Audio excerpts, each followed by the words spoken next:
En el año de 1984, la Universidad de Rice en Houston, Texas, decidió donar uno de sus 2 aceleradores de partículas a la Universidad Nacional Autónoma de México.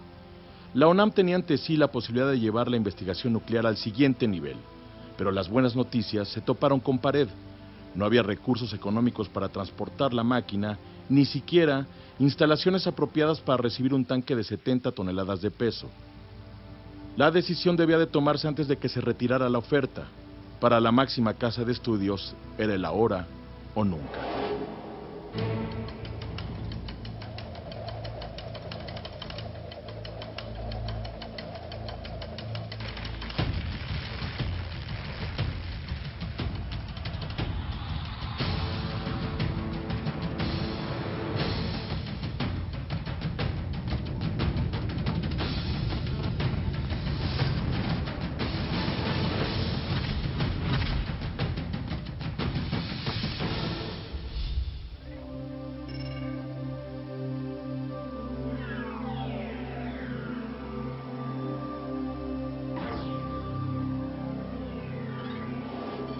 El objeto de estudio de la física nuclear experimental es la reacción en la estructura atómica de los cuerpos expuestos a muy altas descargas de electricidad por medio de aceleradores de partículas capaces de recrear en un laboratorio instantes tan asombrosos como la teoría del origen del universo, el Big Bang.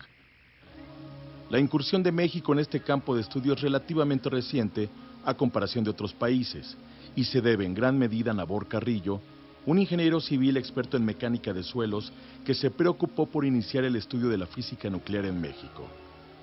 Con una visión futurista, a principios de los años 50, Carrillo impulsó a Marcos Massari, uno de sus mejores alumnos en la carrera de ingeniería civil, a adentrarse en esta ciencia tan prometedora que estaba revolucionando entonces al mundo entero. Nabor Carrillo lo seleccionó entre un grupo de estudiantes de ingeniería para que se fuera a MIT. En esa época casi no había físicos. A lo mejor pudo haber elegido un químico, ¿no? No sé. Pero él era ingeniero. Entonces yo creo que pues él estaba más familiarizado con el mundo de la ingeniería y por eso entre los ingenieros fue que buscó al estudiante que le pareció el adecuado para irse a MIT. En el MIT él participó en la construcción de aparatos magnéticos, el cuales son instrumentos para medir lo que ocurre con las reacciones nucleares, lo que ocurre con el bombardeo de iones posibles con el acelerador sobre núcleos blancos. Después esa experiencia que tuve en el MIT pues, la trasladó al Instituto de Física y construyó instrumentos similares a los que diseñó y construyó en el MIT. Por eso le digo que fue pionero, porque regresó a México en el momento en que llegó la máquina y se puso a armarle el equipo periférico que alrededor del acelerador. Comenzó a desarrollar por primera vez en México este tipo de laboratorios. A mí se me hace una contribución muy importante a nivel nacional, no solo de la universidad. Aquí en el Instituto de Física, a Marcos Massari lo vemos más bien como el padre de la física nuclear experimental. Hizo el esfuerzo de traer los aceleradores nucleares a México. Esa torre inmensa que tenemos es un acelerador. Creo que es un verdadero pionero, un gigante. Gentes como él, como Moschinsky, como García Colín, son verdaderos gigantes, como Don Manuel Sandoval Vallarta, por supuesto, que cambiaron la historia de la física en México. El acelerador es una herramienta el cual se usa para investigación, tal como su nombre lo indica, nuclear. De hecho, algún día que yo quise ver en la Enciclopedia Británica el término de acelerador, en este lugar la definen en la siguiente forma. Dice que la importancia de un acelerador de partículas para el físico nuclear experimental es paralela para un astrónomo, el telescopio, o para un biólogo el microscopio. Se puede pensar que es un cañón atómico, en el sentido de que se aceleran átomos, y esos átomos se aceleran usando los altos voltajes, como aquí son 3 millones de volts, y se manipulan los átomos dentro del acelerador, de manera que se conoce con mucha precisión la masa de los átomos, la carga, la cantidad de átomos, y se manipulan para lanzarlos como cañón auténtico sobre los diferentes objetos. De la manera como esos átomos interactúan con los objetos, es que podemos de ahí deducir información sobre esos objetos. Por ejemplo, su composición química, el perfil de los diferentes elementos que contienen. No le llamamos cañón atómico, sino más bien implantador de iones. Entonces, es tan variable, amplio el espectro de uso de estas tecnologías, que resulta sumamente atractivo. Los microcircuitos que están en todos los relojes y todas las computadoras y todos los teléfonos y todo, los microcircuitos se desarrollaron en buena parte usando tecnología de aceleradores. De hecho, las compañías que producen los chips tienen líneas completas de implantadores de iones, que no son más que aceleradores de partículas, con la misma tecnología que hace muchos años se usaba solo para física nuclear, y actualmente ya ya es una cosa de uso cotidiano, ¿no? Esta tecnología. Y Marcos Massari fue uno de los primeros que desarrolló esa tecnología en México. Sigue siendo muy atractivo el uso de esta tecnología en áreas que no son precisamente física nuclear. En áreas tan diferentes como nanotecnología, que está muy de moda, el estudio de objetos arqueológicos, el estudio muy detallado de objetos de arte. Son técnicas analíticas que no se hubiera tenido si no hubiera estado Marcos Massari ahí hace 50 años. Se me ha preguntado si estoy satisfecho con la acción que nos ha tocado desarrollar. La respuesta es no. Si bien algunas de nuestras partículas alumnos, ahora profesores, se encuentran desarrollando labores de investigación de frontera y otros una buena labor profesional, sospecho, pero ignoro la causa de cómo grupos de trabajo con señales positivas derivadas de estas acciones sean hasta combatidos y llevados por el ruido a la inefectividad. A mediados de los años 70, Marcos Massari ya era la figura más importante en cuanto a investigación nuclear se refería. La mayor parte de las actividades científicas en la Comisión Nacional de Energía Nuclear estaban a su cargo. Pero el éxito siempre viene acompañado de dificultades que en este caso obligaron a Massari a abandonar la institución que él mismo había ayudado a fundar. Sin embargo, este imprevisto no detuvo por ningún momento el ímpetu emprendedor de Marcos Massari, quien a su regreso a la máxima casa de estudios conformó la comisión encargada de resolver la difícil, casi imposible tarea de traer a nuestro país un acelerador donado por la Universidad de Rice en un tiempo límite antes de que se retirara la oferta. Massari no contaba con la maquinaria ni el presupuesto necesario para transportar una máquina de más de 70 toneladas de peso. Este acelerador se denomina acelerador Van de Graaff, de 5.5 megavolts. Van de Graaff es por el nombre de la persona que lo desarrolló, que era un profesor de MIT, el cual fue donado por la Universidad William Marshall Rice de Houston, Texas. En el año de 1984, uno de los aceleradores ya había sido donado a un instituto en Zagreb, en Croacia, y que el otro acelerador que estaba disponible, pero tenía que tomar una resolución rápida. Marco fue el líder de una comisión que fuimos a hablar con el doctor Octavio Rivero Serrano para decirle de la ventaja que sería aceptar una donación de este tamaño, Por cierto que el acelerador y sus componentes son aproximadamente más de 70 toneladas de peso.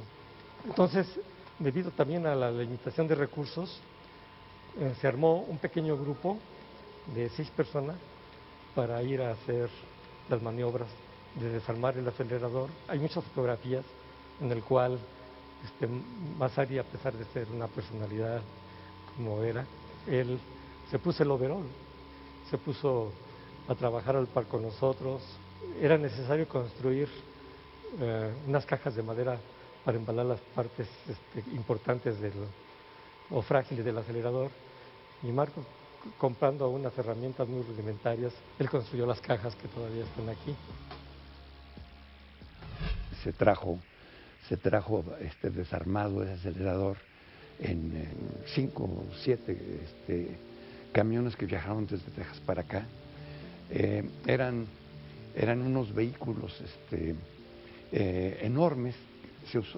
Se usaron, uno de ellos se usó para trasladar el Tlaloc que está en el Museo de Antropología. Pues aquí era viajando desde el extranjero un conjunto de camiones llevando todas las piezas del acelerador.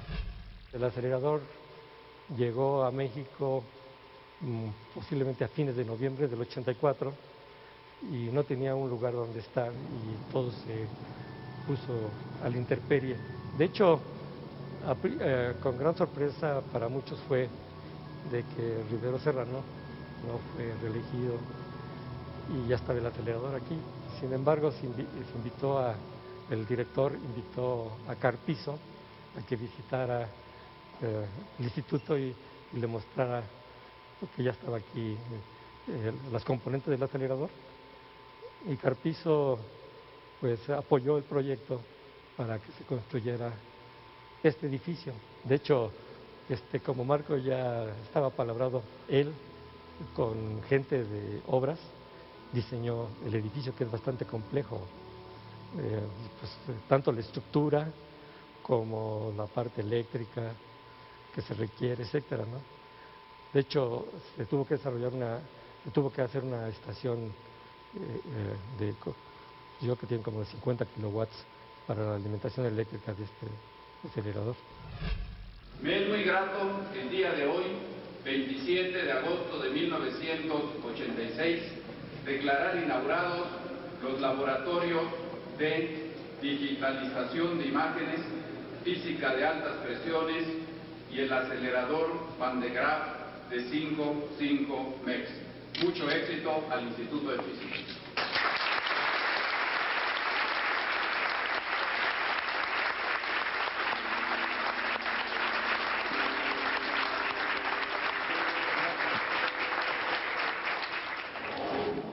Yo sí quisiera que de alguna manera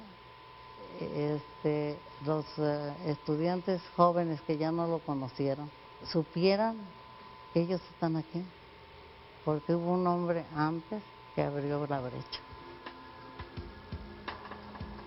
Su vena del lado de la ingeniería también fue muy importante. Él estaba preocupadísimo por el agua, se pasó tratando de decir y se desesperaba de que no le oyeran todo lo de los acuíferos de la Ciudad de México. Él estuvo preocupado mucho antes de que nadie hablaba de eso. Marco siempre estaba preocupado por toda la parte de la agua de la Ciudad de México. Y bueno, pues era un experto en suelos, eso que se lo platican los ingenieros.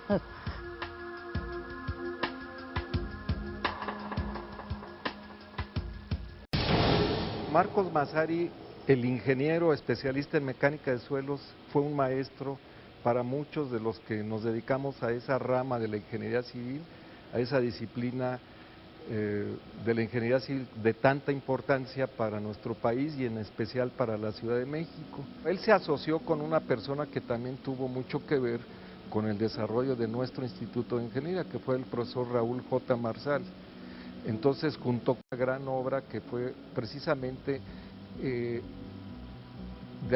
resumir, ordenar, clarificar el conocimiento que se tenía sobre el subsuelo de la Ciudad de México.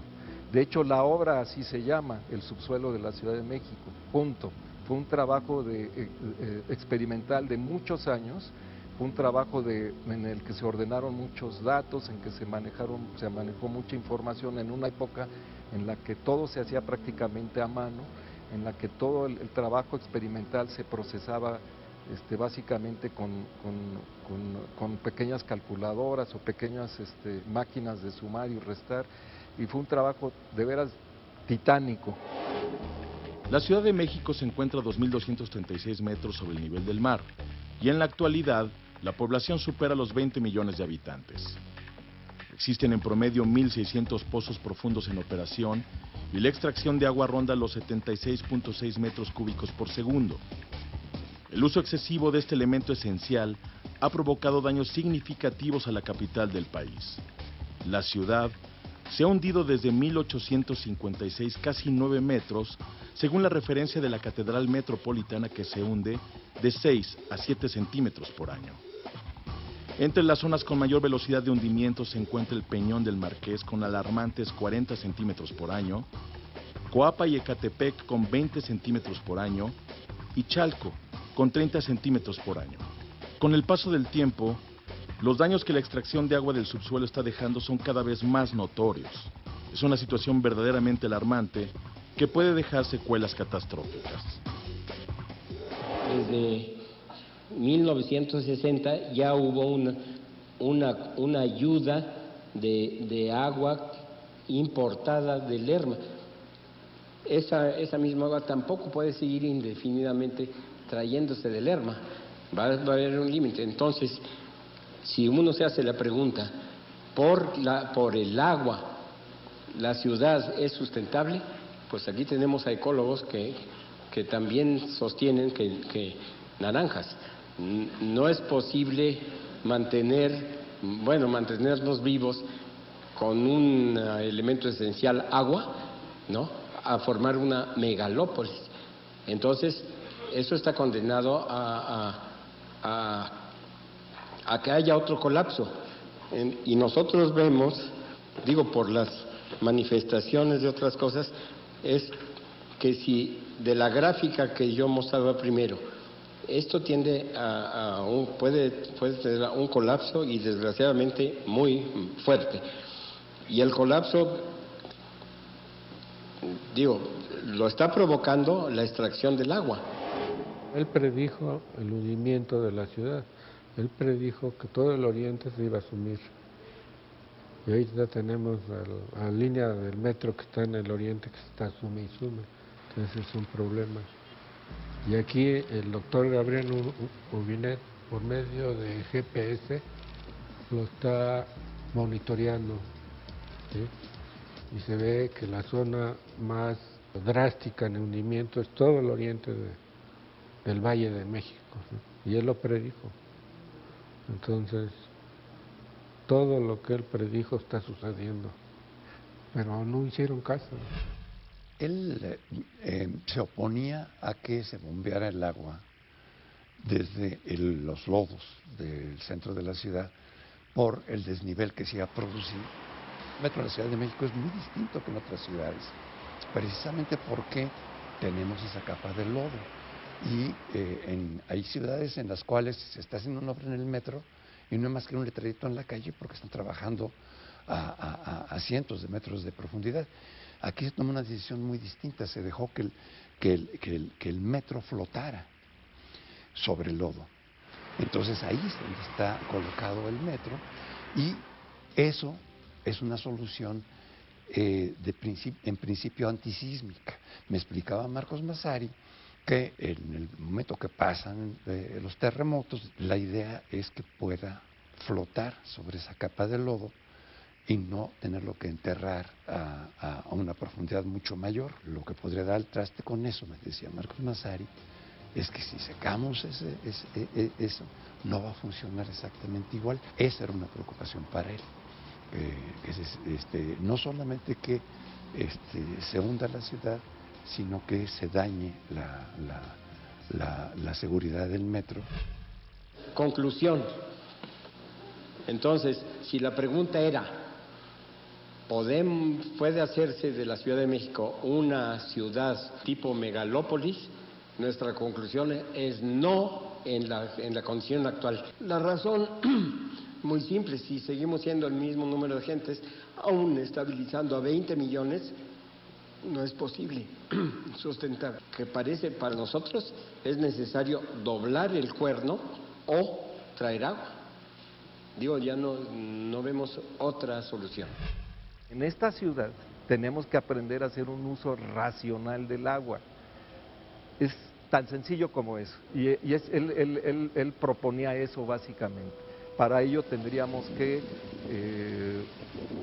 quizá aprovechar el agua gris, el agua que se puede reusar, tener plantas de tratamiento, reinyectar el agua